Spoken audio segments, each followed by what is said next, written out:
Hi, my name is Graeme Gilling and I'm Head of Keyboard and Performance Studies at the Conservatorium of Music at UWA, and I'm here to offer 5 top tips for piano students.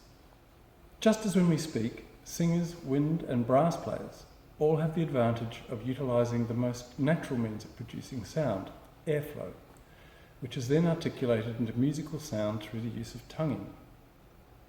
For pianists, the equivalent is arm weight.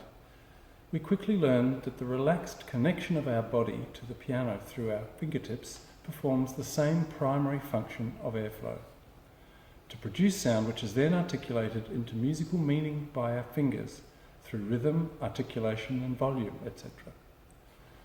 Learning to manage our arms at arm weight and its opposite, tension, lies at the heart of good piano technique and tone.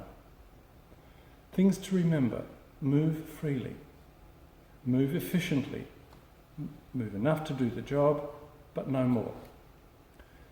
Areas to check: the joints, wrist, elbow and shoulder. Are they free to move at all times, or are they stiff and not able to bend? Check frequently to make sure that your arms are relaxed and dangly from the shoulders. Then the hands. Ask yourself, is my default hand position a relaxed, arched frame, curved in each direction? Remember, the arch shape is the strongest shape in nature and also piano playing. And lastly, fingertips.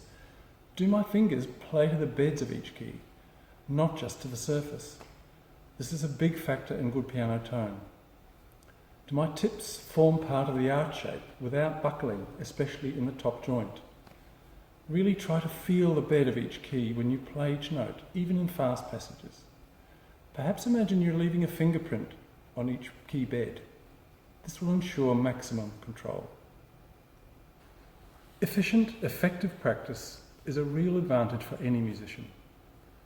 Things to remember: be organised. Always have a plan for your practice session and always work with a goal and purpose when playing. Be accurate. Focus on 1 or 2 things at a time, and for example, could be notation, details of pitch, accidentals, rhythm, rhythmic precision, coordination, note values in complicated textures where different note values must be played at the same time. But keep switching your focus and stay fresh.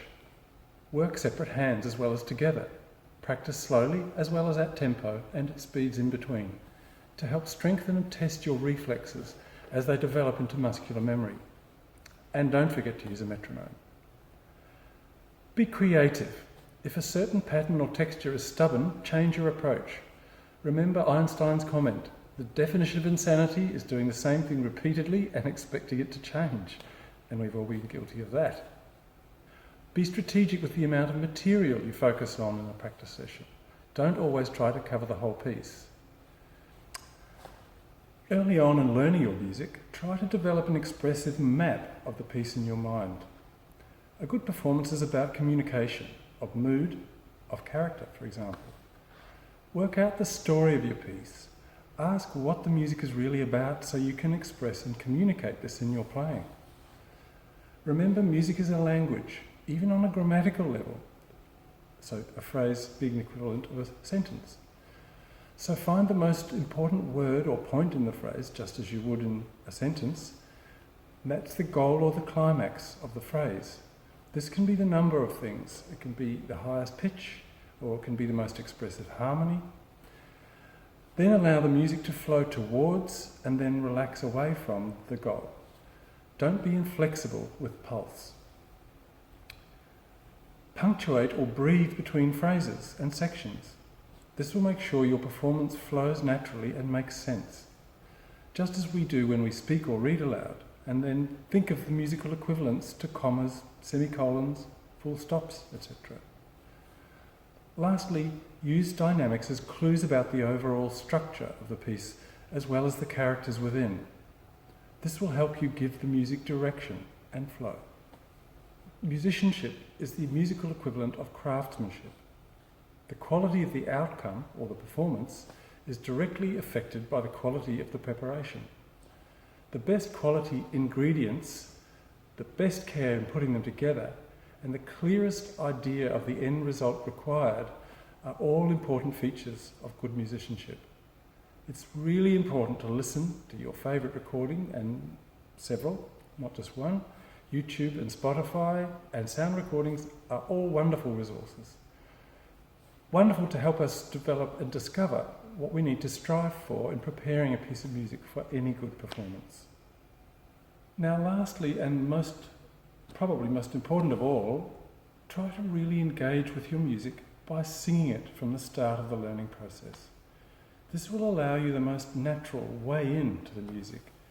Sing it in your head so that you develop a real understanding of the musical line or thread that goes through the piece.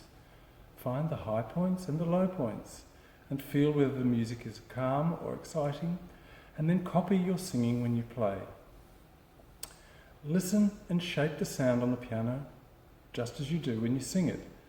That way you won't have any more of those typical pianistic problems like bumped slurs and accented upbeats or lumpy scales, because you'll be playing it exactly as you sing it. You'll also end up connecting better with the music and feeling the music, and also connecting better with the audience and your examiners as a result, in a sincere, engaging and well-prepared performance. These are the things that will lead to an A result and the most sincere performance. Good luck.